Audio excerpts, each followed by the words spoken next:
Hola, bienvenidos nuevamente a Enganchando Lectores. Hoy tenemos un invitado muy especial en el canal. Es el director del Departamento de Fisiología y Neurología de la Universidad de Nueva York, recipiente de numerosos galardones y grados honoríficos, un referente a nivel mundial en su materia. Por supuesto, estamos hablando del doctor Rodolfo Ginás Riascos. Doctor Ginás, bienvenido a nuestro programa. Encantado de estar con ustedes. Es un placer para nosotros tenerlo acá. Ya que hemos presentado a nuestro invitado, comencemos.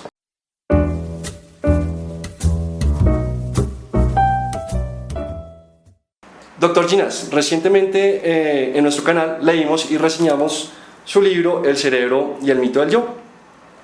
Y es en torno a este título que queremos concentrar nuestra entrevista. Sin embargo, antes de entrar en materia, quisiéramos saber por qué de todos los campos que existen en la medicina, usted decidió irse por la neurología. ¿Qué gran respuesta esperaba encontrar usted cuando decidió especializarse en este campo? Sí, yo hice medicina porque era en ese momento en Colombia quizá la única manera de obtener suficiente conocimiento biológico. Entendido. Y después de que terminé fui a Estados Unidos a estudiar neurocirugía, no me gustó, y entonces resolví hacer electrofisiología como un mecanismo para poder entender cómo funciona el cerebro.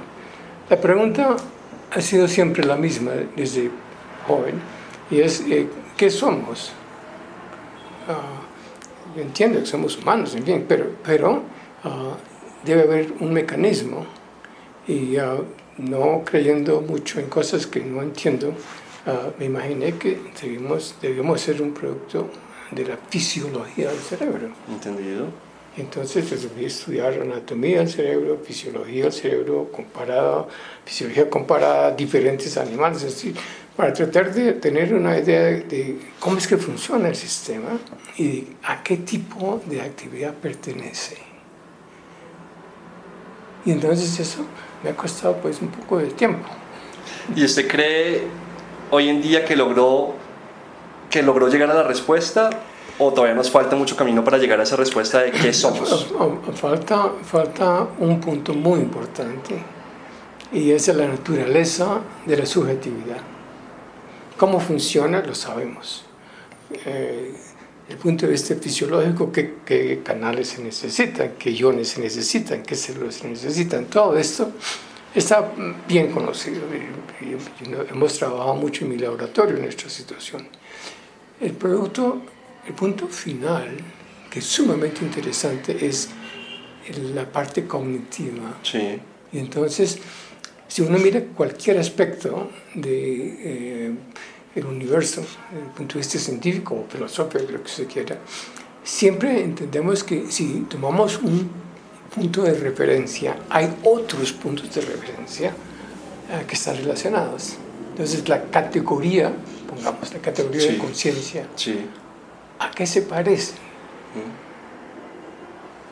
¿Quién es el primo hermano de la conciencia? Esa es una pregunta de un tamaño absolutamente gigantesco, porque de pronto podría ser que fuera una clase que tiene solamente una entrada. Sí. Pero eso es rarísimo, porque si uno mira el resto del conocimiento humano, hay grupos de cosas. Y entonces, ¿a qué se parece esto? Después no tengo la menor idea. Es decir, lo conozco, sé cómo se funciona, pero el punto clásico y básico es muy diferente a todo lo demás. ¿Y usted cree que esa respuesta se puede abordar desde una perspectiva fisiológica, biológica, o es un tema más de la filosofía? No, es filosofía, es simplemente tratar de entender mejor la fisiología. Yo soy fisiólogo. Sí, señor. Y me gusta la filosofía como una metodología para entender, no como un fin.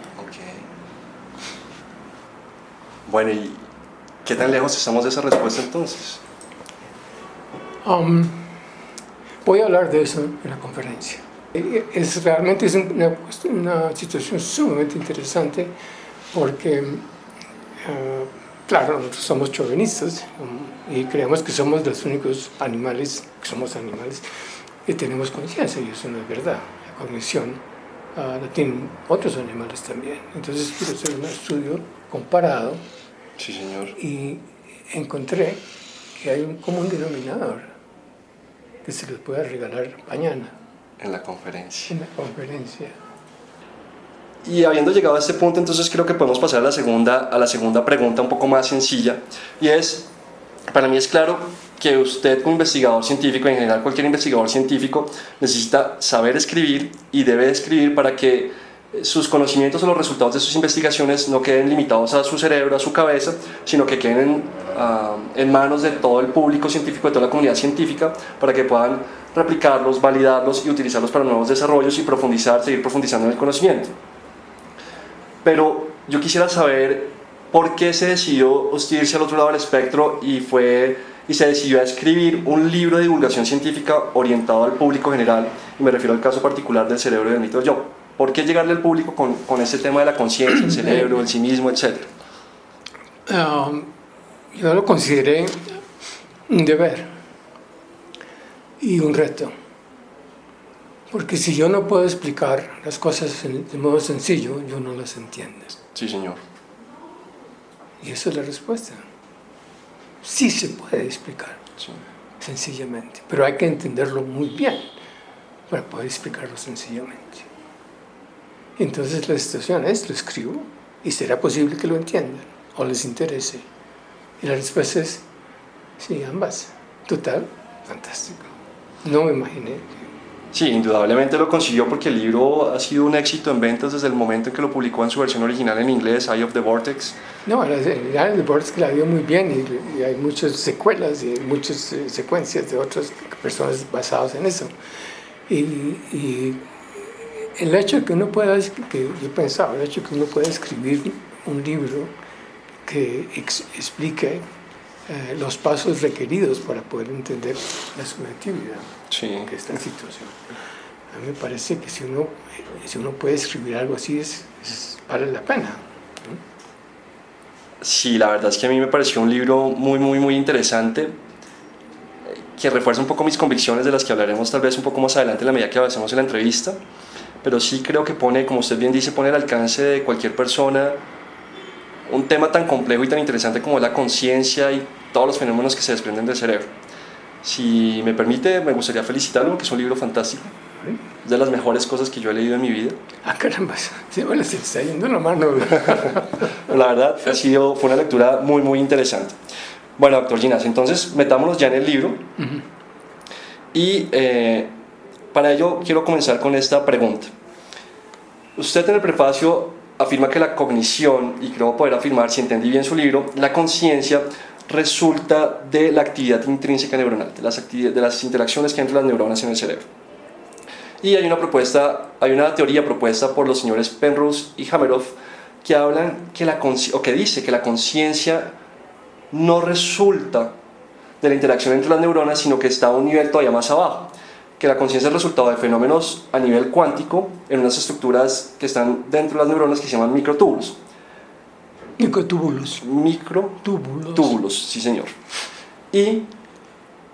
Pero lo más curioso todavía de esta teoría es que ellos proponen que que la conciencia, al ser un resultado de los fenómenos cuánticos, puede existir en una estructura diferente al cerebro, una estructura no biológica, pero lo que ellos proponen es que puede existir en la trama del tiempo y el espacio. Entonces, son dos o tres preguntas. La primera es, ¿usted conoce la teoría? Los conozco a ellos directamente. Más chévere todavía. Y hemos tenido grandes peleas. Sí. Y la segunda es, yo no estoy muy seguro de terminar de entender cómo la conciencia puede existir en el entramado tiempo-espacio, porque la física cuántica no es tan sencilla. ¿Y cuál es su opinión al respecto? Claro. Tenemos que pensar un poquito quiénes son. Hameroff es un psicólogo. Sí, señor. Penrose es un físico muy bueno. Sí, señor. Y yo leo su física, en fin. Él es básicamente reduccionista, que está bien. El querer mostrar con el dedo que es eso lo que está pasando, es una bestialidad. Yo se lo he hecho 10 veces. Es decir, es como quien dice, la música está en las cuerdas del instrumento. No es cierto. Es una propiedad total. Entonces hemos peleado en público, en fin, la situación. Usted quiere reducir la situación a un nivel que es absurdo. Hay situaciones donde las propiedades emergentes requieren los elementos para que las propiedades emergentes puedan generarse. Me encanta la idea de una campana. Sí, señor. La he usado muchas veces. La campana chiquita se le da y suena a una frecuencia de campana más grande. Entonces, ¿cuál es las moléculas que hace que la campana suene? No, pues es el choque entre la propia materia de la campana. Sí. Es la propiedad emergente. Entonces uno puede decir, mire, esa es la molécula que lo hizo. No, realmente el sonido emerge de la campana, como la conciencia emerge del cerebro entonces. Lo entendió preciosamente. Eso es el punto. Que naturalmente tratar de meter el dedo, decir, mire, es esa célula, o peor todavía, son los microtúbulos. Y le pregunto, hola, ¿usted ha visto alguna vez un microtúbulo? No. Apenas los... bueno. Así, no, entonces, ¿de qué está hablando? Okay. ¿No? Sí, pero es que son las... están desesperados porque quieren que sea física.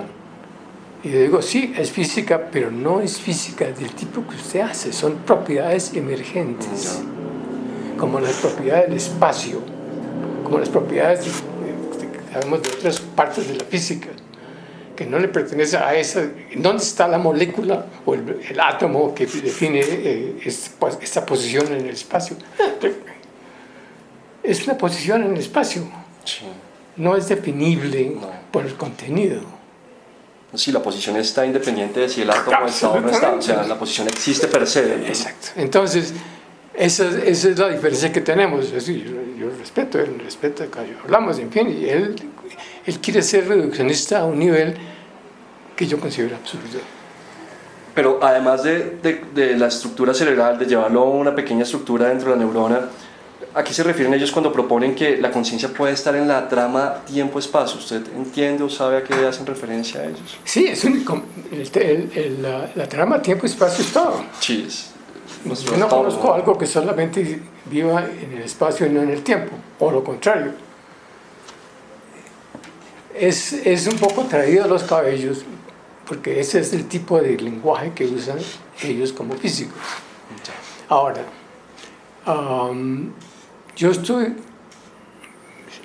acabamos de entender y publicar algo respecto a la conciencia y las bases fisiológicas de ella. Y es muy interesante que uno puede deshacerse de la conciencia quitando canales de calcio.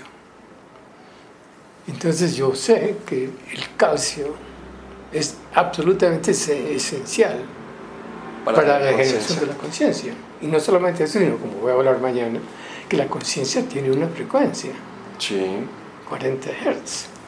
Y por eso, cuando vemos televisión, no vemos un poco a cuadros, sino vemos todo seguido. Sí, señor. Porque esa es la velocidad que trabaja el cerebro. Entonces, esa es la propiedad del sistema, que está hecho por pedazos de neuronas y iones, en fin. Y entonces la situación es cómo abordar el problema. Sí. Mañana voy a hablar de eso. Ok, doctor Ginás. Trataremos de asistir para terminar de redondear nuestra entrevista. Bueno, entonces sigamos hablando de conciencia del cerebro. Hay un punto muy interesante que usted propone en su libro, y es que usted dice que el cerebro funciona como, veo aquí mis notas, como un sistema autorreferencial. Es decir, el cerebro casi que es un sistema cerrado, y él logra generar su propia mente, y que lo que él percibe del entorno a través de los sentidos y de los órganos sensoriales simplemente actúan como moduladores de esa actividad cerebral. La pregunta es, imaginemos un cerebro que careciera de todos estos órganos sensoriales, de esta entrada de información. ¿Qué tipo de mente generaría ese cerebro? ¿Qué sería lo que produciría en su actividad intrínseca si no tiene el insumo? Bien. Difícil contestar la pregunta, la voy a cambiar. Sí, señor, por favor. El cerebro no sabe que existe. El cerebro cree que es el cuerpo que el cerebro controla. Sí, señor. Entonces no hay autorreferencia, Sí. que es fantástico. Es un sistema que cree que es lo que no es y no sabe lo que es. Entendido. Que es brutal. Y la situación es que es la única manera que el sistema podría funcionar. Si el cerebro empieza a pensar a sí mismo, respecto a sí mismo, la posibilidad de que tuviera algo que ver con el mundo externo es cero. Sí. Es decir, como un agujero negro se traga a sí mismo. Entendido. Básicamente, y esto corrobora ya, me queda claro, porque usted lo que propone es que para que uno pueda tener conciencia, el movimiento activo es fundamental, porque el movimiento activo permite explorar el entorno, y la exploración del entorno es la que eventualmente nos lleva a que desarrollemos el sí mismo, la conciencia y la autoconciencia. Sí, es un imposible. El cerebro puede ser autorreferencial, pero necesita un contexto para poderse descubrir a sí mismo como por la primera vez. Es algo lo que estoy entendiendo, y ahí sí poder generar actividad intrínseca, más o menos lo que le estoy entendiendo. Absolutamente, sí, naturalmente. Hay varias cosas que encontré sumamente interesantes estudiando la evolución del cerebro. Y una la vi en una película. Y era una película en la cual una búfalo estaba dando a nacer a un pequeño búfalo. Sí, señor. Y este animalito cae y lo ataca un león. Y ese animalito se defiende. Sí. Acaba de poner las 4 patas. En la tierra y ya se está defendiendo. Pero ya sabe que tiene que moverse a un lado. Entonces, ¿qué pasa? Que uno entiende que la cognición uno la adquiere hasta cierto punto de afuera, pero ya nace con uno. Hay un conocimiento a priori. Absolutamente, si no sería imposible. Entonces, lo que estamos haciendo en nuestra vida es poniendo en el contexto actual un sistema que tiene muchos años de evolución. Sí. Que tiene la capacidad de desenvolverse, y lo que hace es simplemente adaptarse al contexto que enfrenta en cada generación. Adaptarse y también adquirir el mundo externo. A mí me parece fantástico que podamos escribir música y tocarla y que nos alegre, o que nos mueva, o que nos conmueva. Porque esto es perfectamente humano. Ahora uno piensa eso y luego mira los otros grandes sistemas biológicos inteligentes como las aves, que también cantan y hacen todas estas cosas. Sí. Entonces, a mí me parece increíble porque es es el subrayar del hecho de que somos. Sí. Y del hecho de que tenemos propiedades que son muy especiales. Que son las cuales que usted define en su libro como la gran última jugada de la evolución para poder asegurar la supervivencia del organismo como un todo. Absolutamente. Voy a tener que leer el libro otra vez, doctor, para terminar de entender todo lo que estamos conversando. Bueno, magnífico. Ya entendiendo que el cerebro necesita un contexto para poder empezar a generar actividad intrínseca y demás. Para moverse inteligentemente. Porque es lo único que podemos hacer. Yo le digo a mis estudiantes, hay 2 cosas, o mueven o babean, no es más. Ok, de acuerdo. Activan músculos, activan glándulas, es lo único que se puede hacer. Usted nos dice que el sí mismo puede existir sin autoconciencia en su libro, siendo el sí mismo la capacidad que tiene el cerebro de centralizar todas las capacidades predictivas del organismo. Y usted lo ejemplifica muy bien con el ejemplo del tiburón. Usted está en el mar nadando, ve un tiburón y usted empieza a nadar a llegar a la orilla porque sabe que se lo van a comer. Y usted es consciente de la situación, usted se va a salvar a sí mismo, pero usted en ese momento no está en reflexiones como heme aquí huyendo del tiburón. Es decir, no ha alcanzado un nivel de autoconciencia, simplemente es el sí mismo. Ahora, los animales en general, o los vertebrados con movimiento activo, al tener movimiento activo deben tener un cerebro, que es la consecuencia del movimiento activo, y al tener un cerebro deben tener un sí mismo. La pregunta es, ¿yo puedo tener un sí mismo sin ser autoconsciente? O sea, ¿los animales son autoconscientes? Mañana se lo demuestro. Con una La respuesta es sí. La respuesta es sí, los animales son autoconscientes. Tienen diferentes niveles. Unos tienen un nivel de autoconciencia que fácilmente compite con el nuestro. Ya se los mostraré. Bueno, la respuesta es sí, muy interesante, ¿no, doctor Ginás?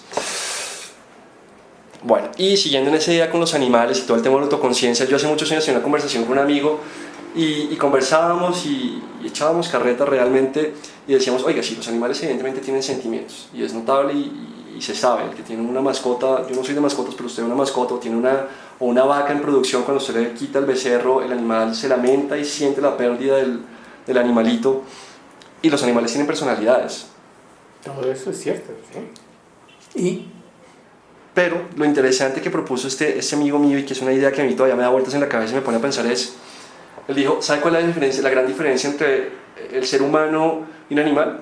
Que nosotros somos conscientes de que eventualmente vamos a morir, mientras que los animales no lo saben, no tienen ese tipo de conciencia, no saben que eventualmente van a morir.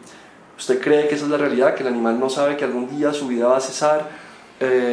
Y la pregunta también sería, ¿uno puede ser autoconsciente sin saber que eventualmente ha de morir? Es una pregunta muy linda y yo creo que una persona no educada, un homo non sapiens, no sabe que se va a morir. Eso se da a uno culturalmente. Piénselo. Si fuera a morir. Pues sí, ustedes de chiquito le están diciendo, usted nace, crece, se reproduce y muere. Exacto. Pero no, yo creo que el reconocimiento de la muerte es una postura sumamente sofisticada, que no es automática en lo más mínimo. Es decir, moriturit salutant, definitivamente, pero esto estamos hablando de Roma. Sí. Pero antes, es decir, uno se defiende, pero, y puede imaginarse que no se puede morir, pero también de pronto no se muere. Sí. Es muy complejo, es más cabezón todavía. No, es que si a uno le dice, mire, sabemos que usted se va a morir, esto es trampa. Imagínese que uno fuera un neandertal y que la cuestión de la muerte no apareciera. Vaya, tráigase la cosa de comer, en fin, lo que sea. Pero no es obvio personalmente que uno se va a morir.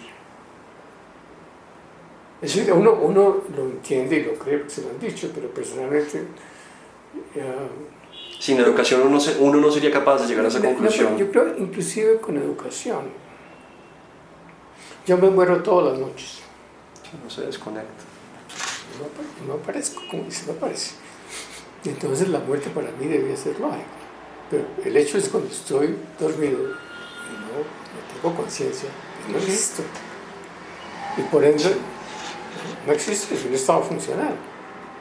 Entonces, uno se acostumbra a decir, sí, algún día me va a morir. Ahora, si uno le dice, mire, vamos a cortarle la cabeza, pasado mañana, y ahí estamos. Entonces ya, eso ya es un poco más directo, pero es un poco drástico, pues, ¿no? Pero eso no es lo que le pasa a la mayoría de la gente. No.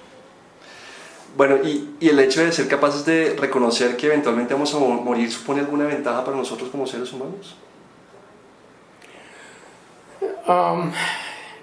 ¿O más bien puede ser una carga para...? No, eso sí depende del individuo, ¿no? Yo creo que una muerte anunciada es diferente a que uno se va a morir. Sí, porque uno sabe que se va a morir, pero asume que nunca le va a llegar el turno a uno. Y posiblemente que nunca voy a saber que me morí. Eso sería lo más dulce todavía. Y es que me imagino que en mayores accidentes la gente se descascara, ¿no? Sí. Ahora, pues si uno se muere lentamente, eso es muy triste. Muy duro, sí. Pero yo creo que la mayoría de la gente simplemente se descascara. En la guerra, imagínense. Terrible. Pero sí, es inevitable. Ahora imagínense que hay gente que sufre que se van a morir. A mí me parece la patología más espantosa, pobre gente. Sí, Sí, la vida se le vuelve una carne pendiente de no morirse. Absolutamente, ¿no? Y se le quita el gusto hasta de estar vivo, ¿no? Ya lo hemos dicho, ¿no? Sí. Bueno, sobre este tema de la muerte vamos a volver un poco más adelante durante la entrevista. Quiero seguir tocando un poco el tema animal en cuanto al tema de la conciencia y subjetividad, y más ahora que usted me acaba de decir que los animales, aunque en diferentes niveles, sí tienen autoconciencia. Y el punto es el siguiente: yo como carne, me encanta comer carne, disfruto comiéndome un gran filete de carne, me parece fantástico. Y usted también menciona en su libro que la sofisticación de los circuitos nerviosos de los animales carnívoros es mucho mayor que los animales herbívoros. Es decir, si interpreto bien lo que usted dice, comer carne nos hace un poco más inteligentes o nos hizo más inteligentes. Pero sabiendo que los animales tienen personalidad, que tienen un sí mismo, que tienen una subjetividad, que tienen una autoconciencia, ¿es ético explotarlos para la producción de carne? ¿Es ético que nos los comamos como nos los comemos hoy en día?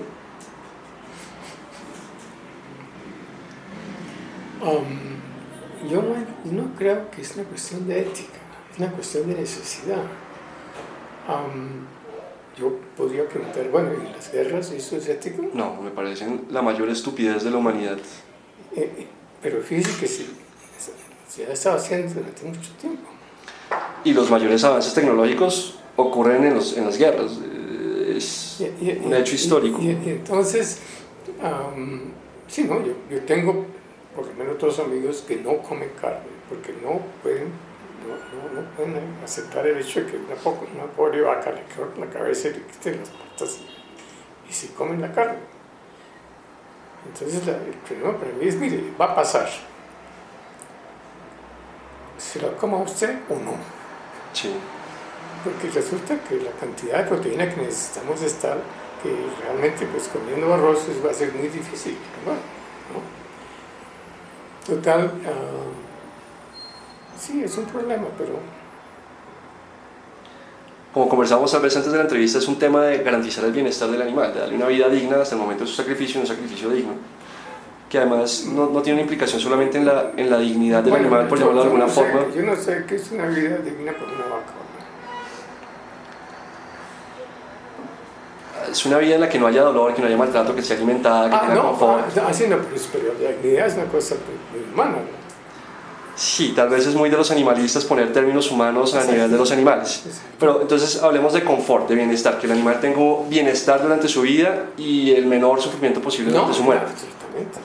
Que además no solo tiene un impacto en la calidad de vida del animal, sino tiene un impacto en el producto terminado. La carne de un animal estresado es desastrosa comparada con un animal que ha tenido confort.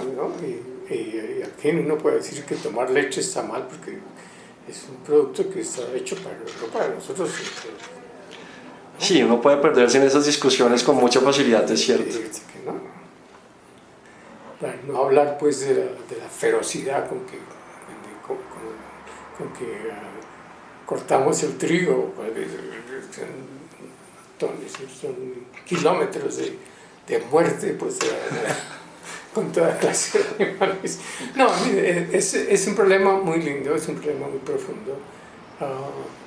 Nacimos y nos vamos a morir y o nos comen ahora o nos comen después, porque al fin y al cabo pues uno se muere allí, pues los gusanos y las bacterias y demás.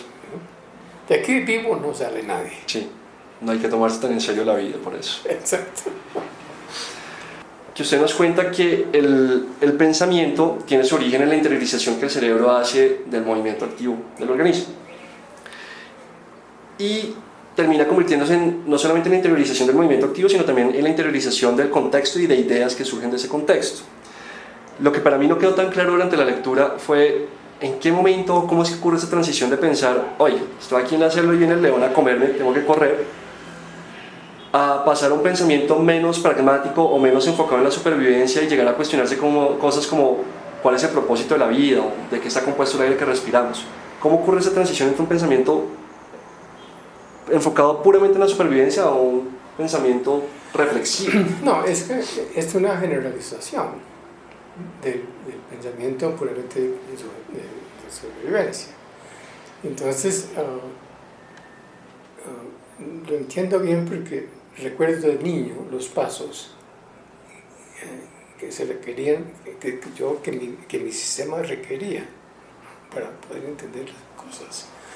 Y entonces es para mí una respuesta casi trivial, si no lógica, del hecho de que tenemos sentidos y que entendemos que hay razones por las cosas que pasan.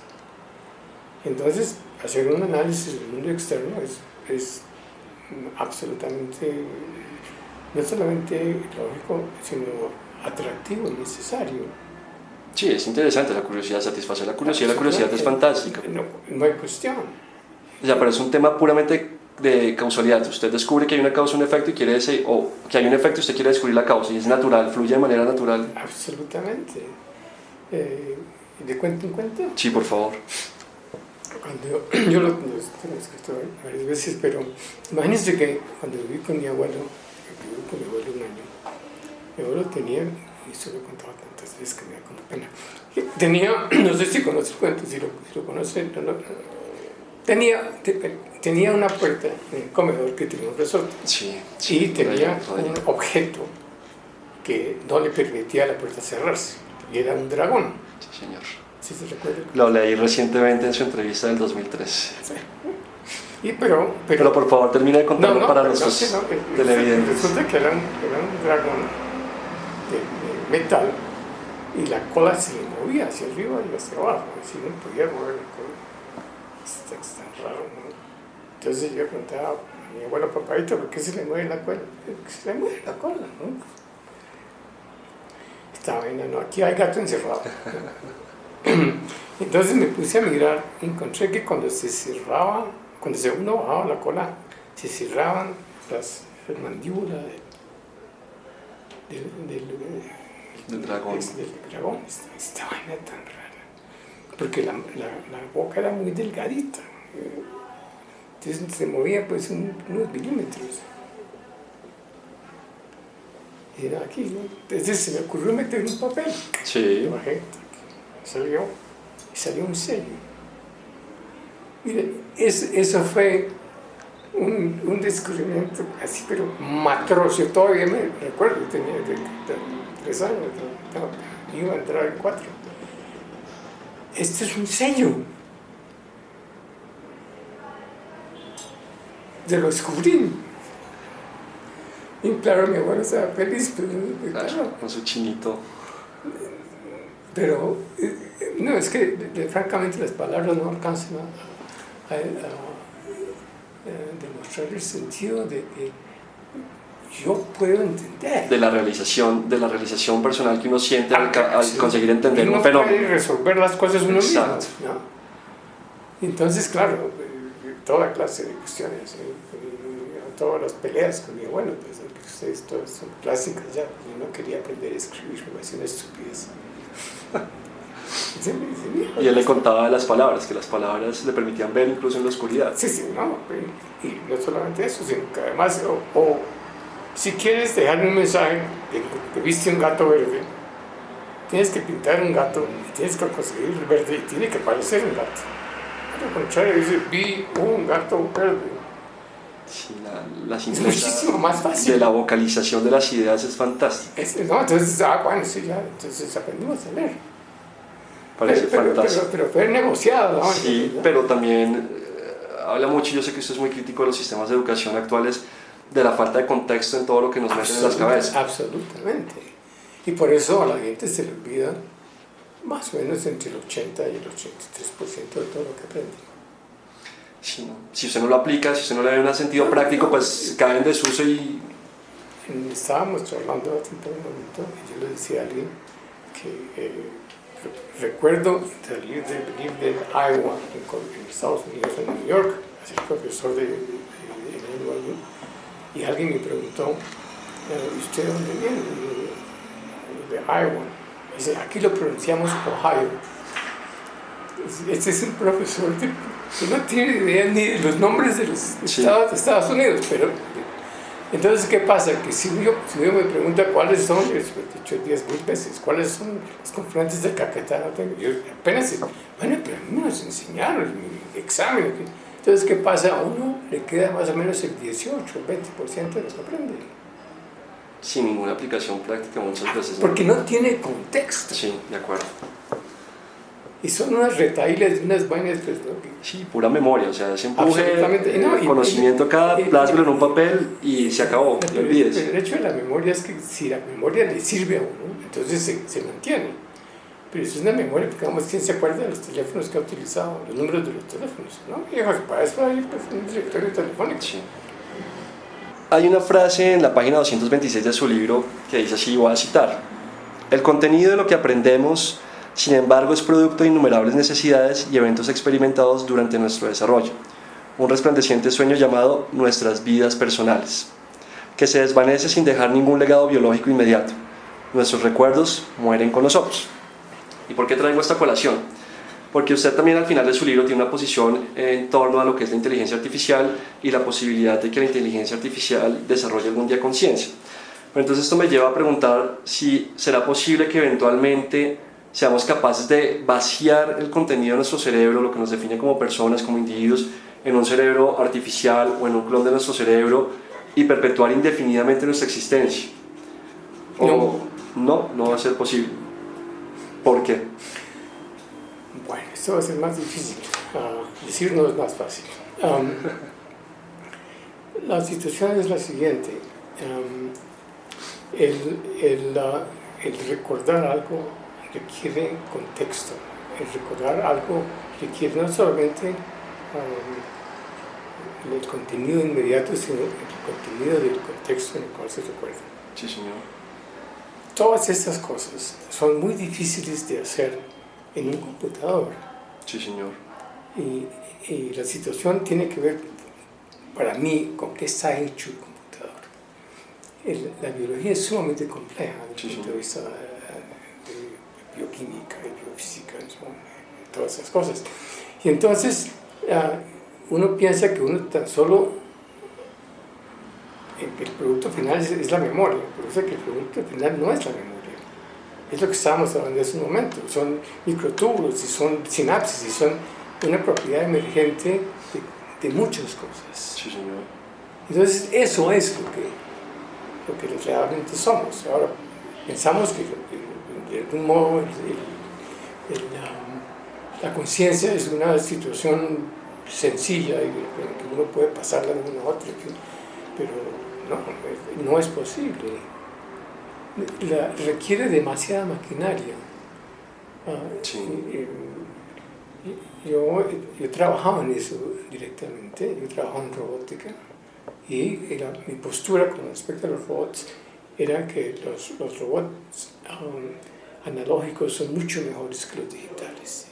Y un robot analógico es mucho más cerca a nosotros que lo digital. Sí. El digital tiene unos ceros y demás.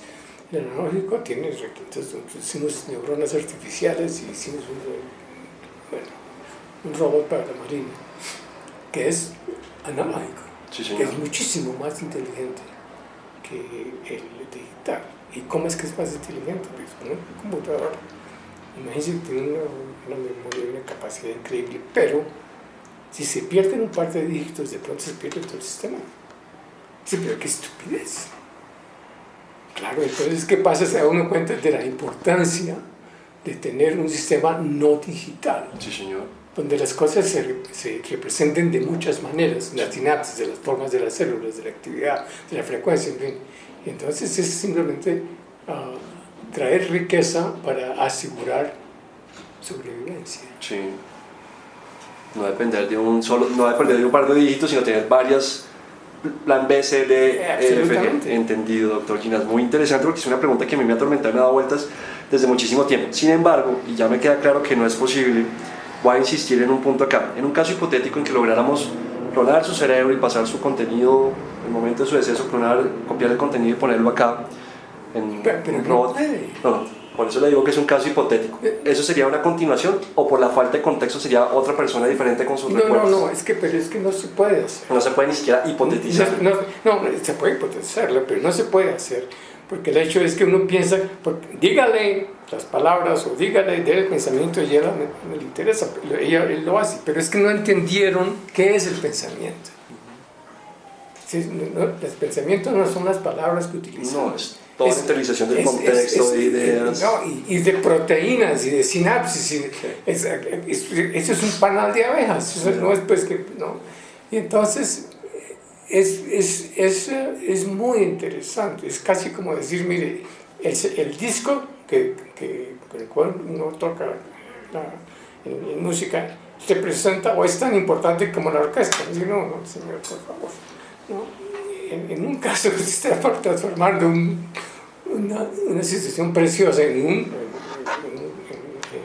un disco pues que no que se mueve y se oyen todos los instrumentos, pero lo uno y lo otro son totalmente diferentes. Sí, entonces es casi una situación así, es como decir vamos a poner a hacer un disco de usted y lo vamos a tocar y va a ser usted. De pronto suena como... Sí, un pedacito, pero falta todo el contexto, toda la subjetividad, todo lo que demás, lo demás que acompaña la conciencia. Absolutamente, y claro, y esa es la parte importante de la conciencia, que tiene una riqueza biológica absurda casi. Es decir, usted se imagina el cerebro, pesa pues, 1,5 kilos y le cuesta el 25% de la energía del cuerpo. Sí. Eso sí que es caro. Sí. Por algo será. Usted en su libro propone lo que ya mencionamos, que la inteligencia artificial eventualmente puede desarrollar conciencia si se pone en un medio o en un sistema que le permita explorar su entorno. Eso es un robot. Usted dice que un robot eventualmente podría desarrollar conciencia con inteligencia artificial. Eso no lo digo yo. ¿No lo dice usted o fue lo que yo entendí entonces en su libro? No, nunca. No. Una cosa es que pueda solucionar cierto tipo de problemas, sí. Que tenga autorreferencia. Autorreferencia. Y que sea consciente, no.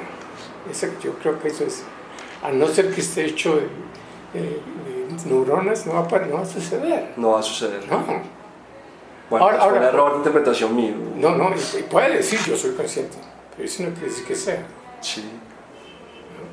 No, ese es un punto importantísimo.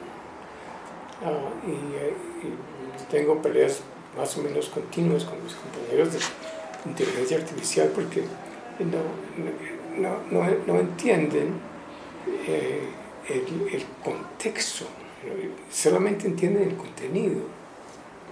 Y claro, eso no va a pasar nunca. Es decir, uno puede tener un computador que lo remedie a uno y que haga la memoria de uno y demás, pero no va a tener las propiedades que nosotros tenemos de sentir, de vivir. Porque carece de la complejidad que mencionamos en la pregunta anterior. Exacto. Bueno, aún así quiero llegar en la pregunta. Recientemente Elon Musk y Mark Zuckerberg se enfrentaron en función del tema de la inteligencia artificial.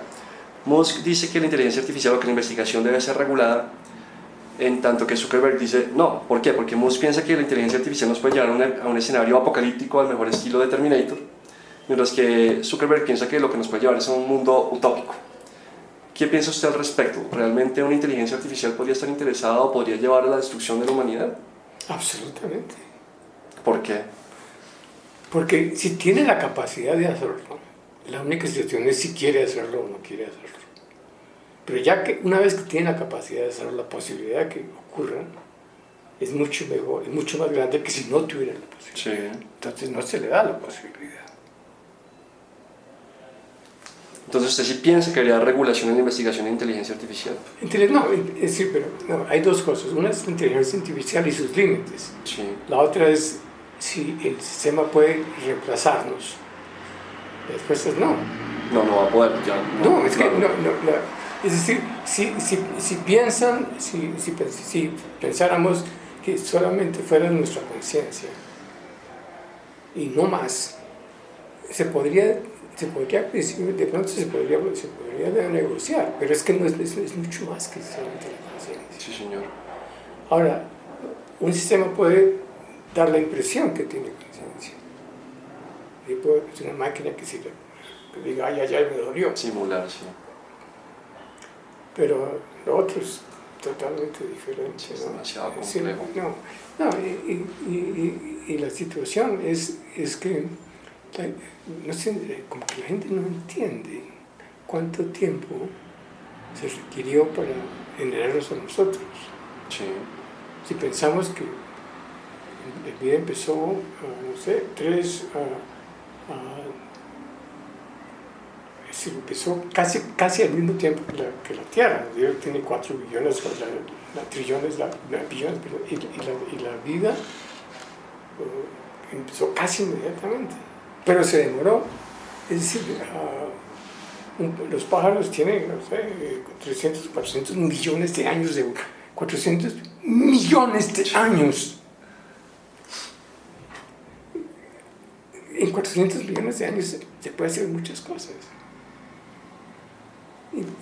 Es decir, yo les explico a los estudiantes, yo puedo decirlo, 400 millones de años, pero yo, francamente, 1 año lo entiendo, 10 años lo entiendo, 100 años, 1000 años, 10.000 años, 1 millón de años. Sí, 10 millones. No, usted no logra dimensionarlo en su cabeza, exacto. Entonces, no entendemos la profundidad del problema. Porque es que no nos cabe en la cabeza. Sí, así es. Ese es mi punto de vista. Perfecto, doctor Ginás. Bueno, la gran conclusión a la que yo llegué al terminar de leer El cerebro y el mito del yo es que el sí mismo, la conciencia y la autoconciencia no son más que una estrategia de adaptación del organismo para una estrategia de supervivencia que le permite a un montón de células que originalmente podían trabajar de manera independiente, agruparse, especializarse y trabajar como un todo. Y consecuentemente lo que entiendo es que el yo está desprovisto de misticismo y de trascendentalidad. Es simplemente una estrategia de supervivencia. Si eso es así, si es correcto en lo que estoy en mi interpretación, ¿cuál es el propósito de la vida? ¿Cuál cree usted que es el propósito de la vida entonces? ¿Más allá de seguir viviendo? Sí, más allá de simplemente vivir. Que, pues no sé, no quiero decir que sea un tema místico, yo soy ateo, no creo que vayamos a trascender, no creo que haya nada más allá. Pero entonces, ¿cuál es la razón de estar vivo? ¿Cuál es la razón de existir? ¿Hay algo más allá de un mero fenómeno biológico? No, es meramente un fenómeno biológico. O sea, no hay ninguna, es decir, no hay una razón a priori que diga tiene que vivir, ¿no? Es una de las posibilidades, y es una posibilidad que nosotros hemos explotado preciosamente en la Tierra, pero no creo que es más allá de eso, no existe. Existimos porque sí, o sea, porque... No, existimos porque somos posibles, no es más, somos un estado posible de la materia. Y a mí me parece fantástico. La gozo como no se imagina. Pero entiendo que simplemente tuvimos suerte. Tuvimos suerte de nacer en Colombia, tuvimos suerte de haber educado, tuvimos suerte de poder hacer lo que queremos. Pero más allá no. Simplemente es gozarnos el momento y ya. No, uno puede gozar pensando en el futuro y puede gozar recordando el pasado. Sí. Entonces no es el momento solamente. Bueno, el momento me refiero al momento que tenemos en el universo, a la vida, es gozarnos del nacimiento hasta el momento de nuestra... La vida misma a mí me parece pero fantástico, aunque le vaya a uno mal. Imagínese eso comparado con nada. Pues la nada sencillamente no nos habríamos dado cuenta. Por eso, entonces nunca existimos, tenemos de decir pío, ¿no? En 2013 usted concedió una entrevista a la revista Bocas en la que decía que su tiempo antes de irse para la universidad usted lo divide, entre otras cosas, en leer y escribir. La pregunta es, ¿ese tiempo de lectura está concentrado únicamente en literatura científica o también lo utiliza en obras de ficción, en ensayos, en biografías, etcétera? No, es decir, como todo el mundo yo leo los periódicos y como todo el mundo yo leo novelas, en fin, pero mi actividad más continua y directa es sobre mi trabajo, porque yo amo lo que hago. Sí, señor, no me queda duda al respecto. Y entonces, a las mañanas uno se despierta, tiene mente lúcida, y entonces uno escribe cosas, pero uno piensa cosas, diseña experimentos, en fin, un nuevo día. Sí, para disfrutar. ¿Qué vamos a hacer hoy? Pues, ¿no? Pero bueno, mi pregunta, entonces ya usted respondió a mi pregunta, es sí, usted lee, aparte de la parte técnica, lee otras cosas, y es, ¿qué está leyendo usted ahora que no sea técnico? Me refiero a literatura, ¿qué obra de literatura está está leyendo en este momento? En este momento no estoy leyendo. ¿O qué fue el último que leyó?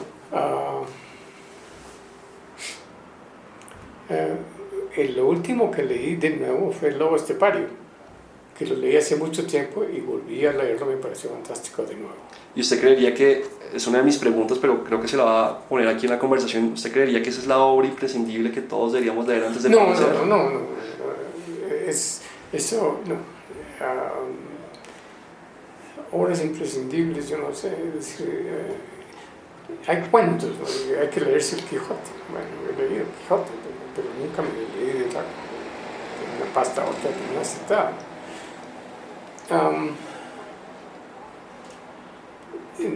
Yo entiendo más la música en realidad. La lectura a mí me parece un poco, bueno, yo la gozo, en fin, pero prefiero pensar y escribir. De vez en cuando hay que leer. Sí, claro. Porque si no, pues imagínense. No, pero realmente sí soy más escritor que lector. El número de libros que he leído de una pasta a otra son muy numerosos. Yo sí he leído, no sé, 30 libros o 40 libros, no es más. No es una persona que se ha leído, pues, 300 libros. Y siempre son, y a veces me pasa con frecuencia que empiezo un libro y digo, ¿usted deja libros sin leer? Está para un lado. Sí, es que no. Hay muy poco tiempo para desgastarse. Yo le doy cierto número de contracciones cardíacas a un libro. Sí. Si empieza a patinar, no. Yo, por ejemplo, me cuesta trabajo. Sí he dejado libros sin leer, pero procuro llevarlos de, como usted dice, de una pasta a otra, porque me parece frustrante dejar el libro a la mitad. De pronto se compone al final. Normalmente no, pero de pronto hay que darle el chance. No. Eso podría ser. El problema es que uno a veces se da cuenta desde el principio que no va a ningún lado. Sí, es cierto. Bueno, y usted me está respondiendo parcialmente la última pregunta, y es: ¿usted disfruta escribir? Es una persona más de pensar y escribir. Y siéndose la persona con la erudición que tiene, con el conocimiento que tiene, con la habilidad que tiene para escribir, ¿nunca ha pensado en meterse en un relato de ficción? De escribir ficción, una novela, un cuento. Sabe que no. Y posiblemente lo haría si no tuviera las otras dos que hacerlo. Sí, señor. Ahora, de vez en cuando yo digo cosas en ciencia que la gente cree que son ficción. Tengo que decirles que yo creo que no es ficción. Y a veces resulta que no es ficción. Sí. Entonces, la pregunta es, ¿qué quiere decir ficción? Porque yo a veces escribo cosas que creo que pueden ser, pero no son. Eso podría ser ciencia ficción. Pero me refiero más dentro de un género literario, dentro de la estructura literaria, sentarse a echar un cuento, una novelón acerca de la conciencia y todo esto, no sé, tantas cosas interesantes. Eso son ganas de tirarse de contracciones cardíacas. No. Es decir, hay gente que le gusta echar paja. A mí, como. No, le pregunto esto porque si usted piensa Isaac Asimov, que era un profesor, si no me falla la memoria, bioquímica, fue que revisamos. Sí. Y lo han castigado mucho por su estilo, por la forma en la que escribía, porque era una simpleza impresionante, pero era un tipo que tenía mucho en la cabeza, que tenía un conocimiento importante, que tenía unas ideas interesantes y que logró plasmarlas en un montón de cuentos y historias fantásticas, entretenidas, que de alguna forma también educaban o lo ponían a usted a pensar. Entonces, simplemente está haciendo como un paralelo. Una persona, insisto, de su erudición, su conocimiento, lo que usted sabe sobre la conciencia, sobre el cerebro, pues daría tema para escribir tomos y tomos de novelas, que serían seguramente fantásticas. No, absolutamente. Pero el problema es que hay cosas importantes que escribir en cambio. En vez de echar carreta. ¿Verdad? Bueno, doctor Ginás, pues yo le agradezco muchísimo el tiempo que nos ha dedicado. Ha sido una entrevista deliciosa, muy educativa. Me deja con más preguntas que respuestas. Tal vez tendré que despachar nuevamente su libro y espero poder verlo mañana en su conferencia. Muchas gracias. Ha sido un placer tenerlo acá en el canal. Muchísimas gracias. Bueno amigos, con esto hemos terminado hoy. Nos vemos en la próxima. Un abrazo. Doctor Ginás, muchísimas gracias de verdad. No sé cómo salió, pero yo escribí la verdad.